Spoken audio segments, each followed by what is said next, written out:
Hey everybody, welcome back to our weekly podcast. My name is Patrick Tan. With me, as usual, every week, our CEO and Chief Data Scientist, General Reiter. Thanks for tuning in. Thanks for all the comments, likes, and subscribes. And thanks for basically being a fan. All right. So what are we going to talk about this week? This week, we're going to look at Sorare, not Sorare, or it's Sorare, which is some kind of... we'll get to that. Anyway. Wait, is it a gambling platform or not? Right? Yeah, which is why I struggle a little bit in terms of the definition. We'll look at Celo, not the rapper, but not Celo Green, but just Celo stablecoins. Celo and their stablecoins and their claims of having a whole bunch of wallet addresses which are active. And then we'll talk about the BNY and SAB 121. So yeah, we'll get to that. And all right, so let's just jump straight into Sorare, which is let me see if I understand this correctly, and correct me if I'm wrong, John. This is a fantasy, kind of the equivalent of like some kind of fantasy football league, but there's gambling involved, and it has something to do with NFTs. Yeah, okay. So it is a fantasy football, European football, real football. Oh, soccer. Football. So it's fantasy football, and the players on your team are a function of the NFTs that you own, limited amount of release for different players. There's different versions of them in categories, whatever. The details don't really matter, but it's a NFT-gated fantasy gaming for money. So there's something of value involved here. It's not just for fun. Fantasy sports in general are treated as games, and people generally do them as gambling, and nominally in most of the world that's illegal, but people do it anyway, small amounts. Office pools, whatever. Generally, that's considered okay. So this is a platform with a lot of football partnerships, high-profile football teams and players, and all sorts of activity. I believe they're based in France. There's a big UK bent. It's the official, I think, online sport, whatever thing of the English Premier League. And the UK Gambling Commission has gone after them for offering unlicensed gambling in the UK. So this is fascinating. The first thing to know is that while their website talks about how they use blockchain and tokens and you can audit things, the links it provides to their own contracts are closed source. Not the links though. The links to the links. Yeah. So they make it very plain that you can audit the exchange contract, and of course the link they point you to doesn't provide the code, and if you do a little more digging, you learn that they don't even pretend they provide the code. It's a closed source system. But you can read the NFT contracts, and you can see some of the NFT action. Okay, that's fine. And then I think the key bit of today's data, which we're going to start with here, so this is just flows into that exchange contract, and without doing any complicated work here, we can see that Ramp Network UK, and then there's a bunch of ENS things. At least this one is easily identifiable as a British person, and you can work out that this is Ramp Network, a UK-based payment provider's UK payment gateway. So, I think that's sufficient data for where's the button? Why am I struggling to hit the, nope. here. Oh, I'm on the wrong screen, sorry. So, the first question, I guess the two key questions here are, is there any UK usage, and is it gambling? So to start with the UK usage part first, I mean, if you have partnerships with British football teams and British people can be seen sending money to the platform, they at least have a plausible claim that there's UK activity involved. Fair enough. Okay. And the second part, is it gambling? So I'm not familiar with this legislation in the UK, but having lived in the UK and as a big football fan, there's an awful lot of sports gambling in the UK. It's highly regulated. It's, very carefully managed and has been for a long time. And the Gambling Act that's currently in effect, which I think is 2005, or whatever the most recent Gambling Act is in the UK, I don't remember which one it is. It's recent, whatever. The definition would appear to include any sort of game like this for money that's based on any kind of physical outcome. And it would appear that definition extends consistently back to the Gambling Act of 1710. 1710. Is a year. More than 300 years ago, regulatory clarity from the reign of Queen Anne, actually, when the modern British legal system began following the Glorious Revolution. That's only important in that the definition and the manner in which gambling has been regulated in the United Kingdom predates the Act of Union is from Queen Anne's reign, predates the United Kingdom being the United Kingdom and extends back to when it was England, right, under Anne, who was William's sister-in-law, whatever. This regime has been, roughly speaking, the same for a very long time. It gets revised all the time. Gambling is very common in the UK, highly regulated for a very long period. And sports gambling, like what they're doing, is going to qualify as sports gambling in the UK. There's no real question about that. If you look at anyone with experience doing sports gambling in the UK can tell you this fits within the remit. Lots of stuff's available. And it's just amusing to me that they entered into partnerships with high-profile sports entities all over the world and offered this through Ramp Network, the UK part, a UK licensed, registered, whatever, payment provider, and have been taking money in and doing this for a long time on sports without any of the licenses.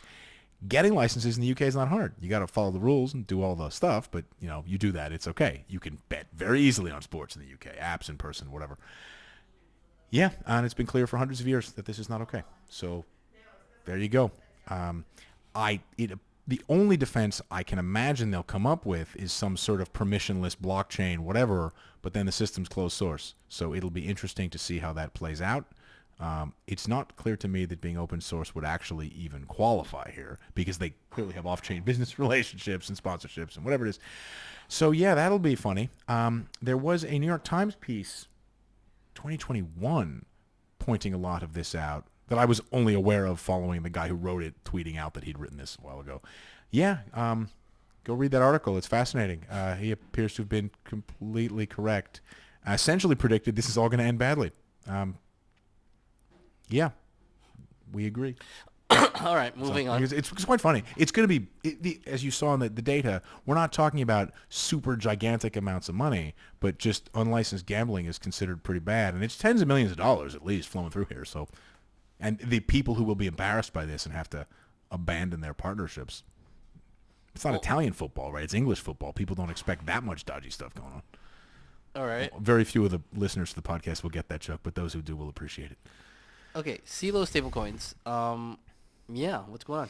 Okay, so Celo is a Ethereum fork, whatever. Network, again, EVM compatible.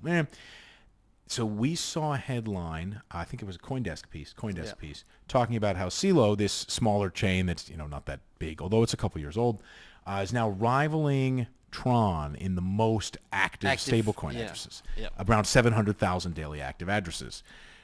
So the first question that pops to mind for a chain that you don't really hear of and see a lot of is how many stablecoins are there, right? So you got the same number of daily users, and there are $61 billion on the Tron network, Tether at the moment, and there are 470 million on Celo.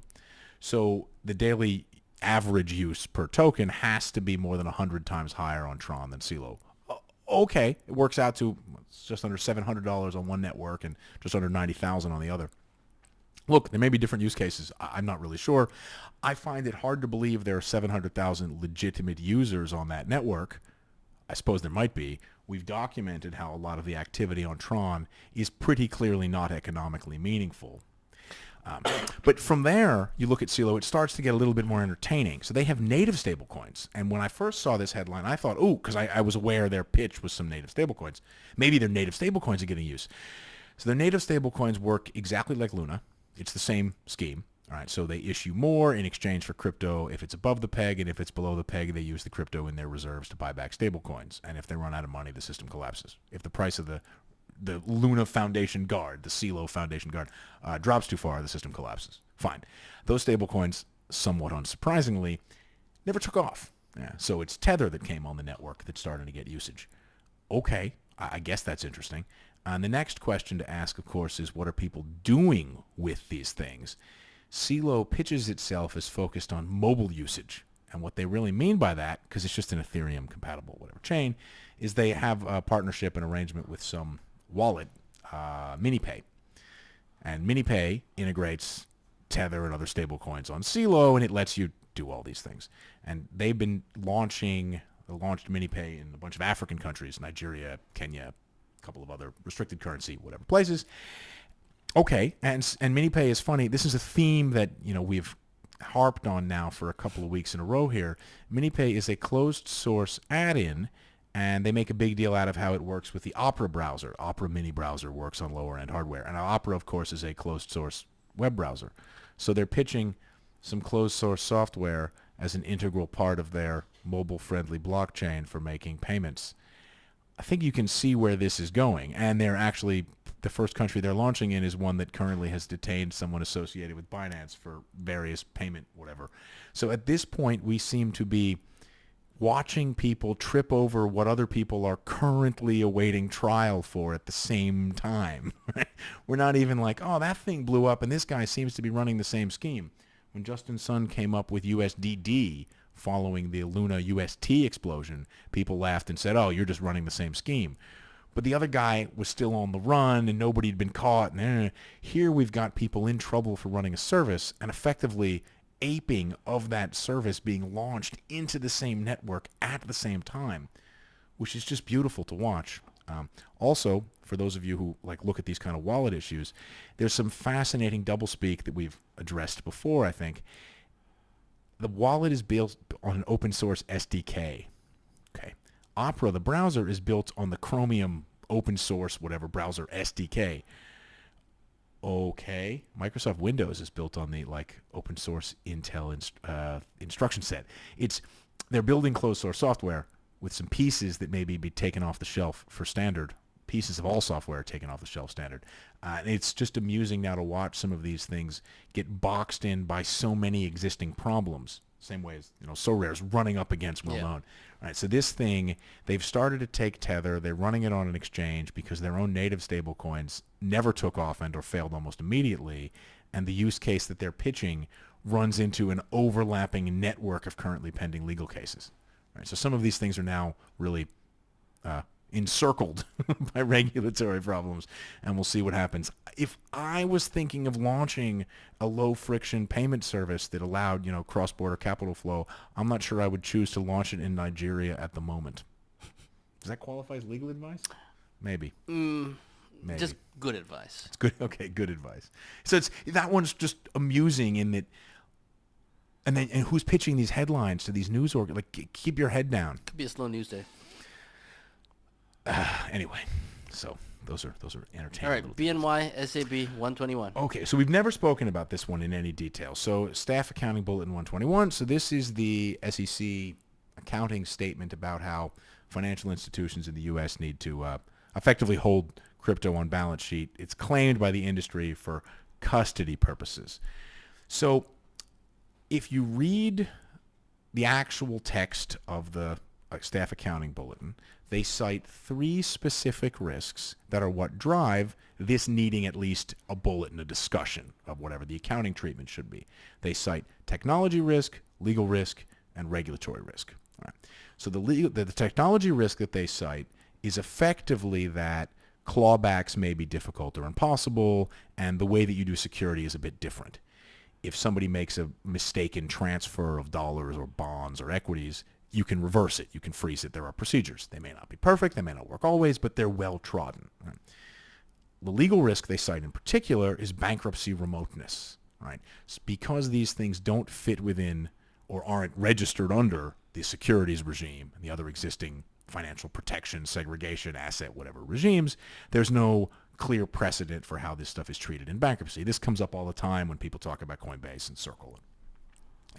If you're set up as a broker and you have a bunch of customer custodied securities, we know how that's treated in insolvency, and you need to do something about that insolvency.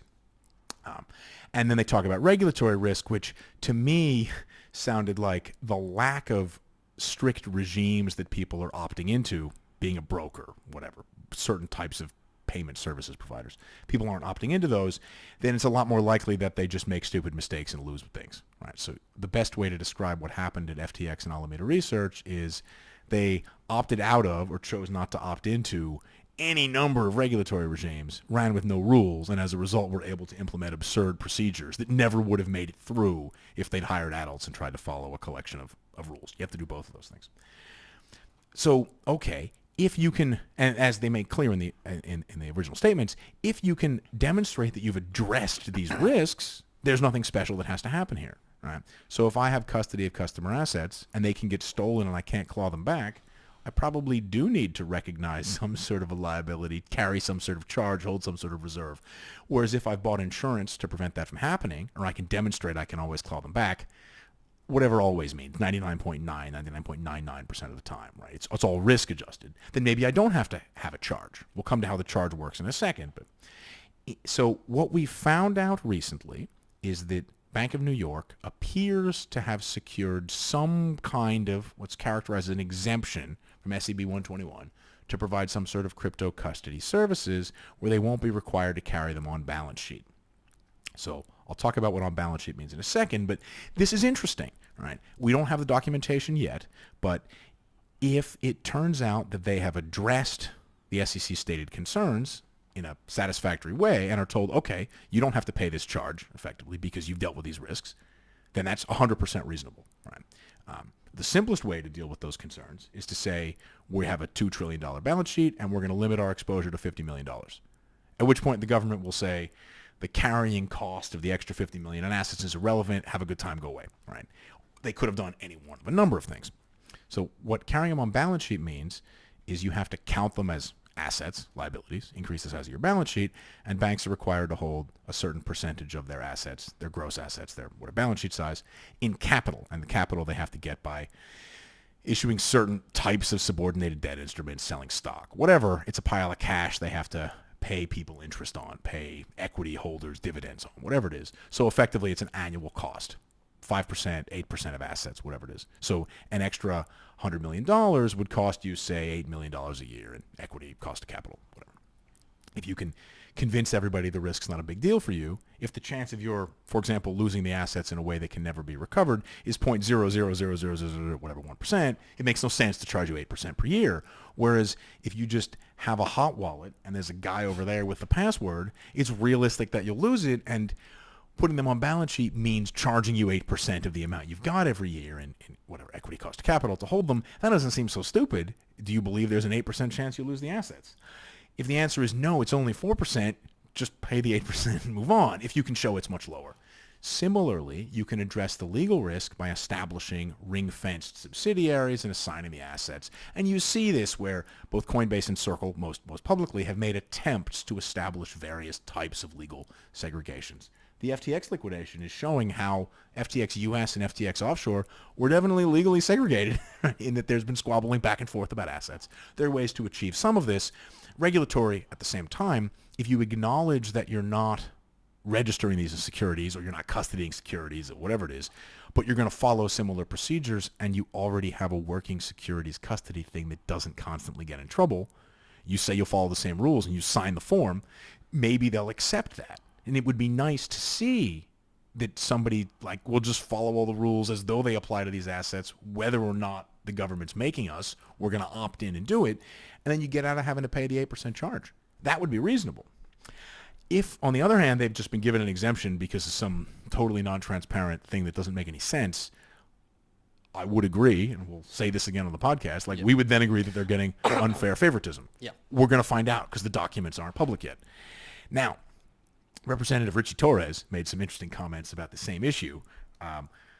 He attempted to conflate in a hearing that SAB 121 is encouraging people to do what FTX did, and because FTX is bad, the rule is stupid.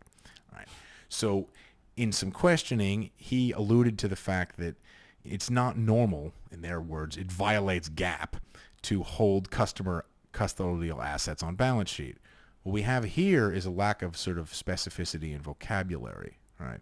So a custodian normally holds assets on behalf of a customer and accepts their instructions to move things around, but they always remain property of the customer. They're a service provider. Like if you leave your car at a car park, right?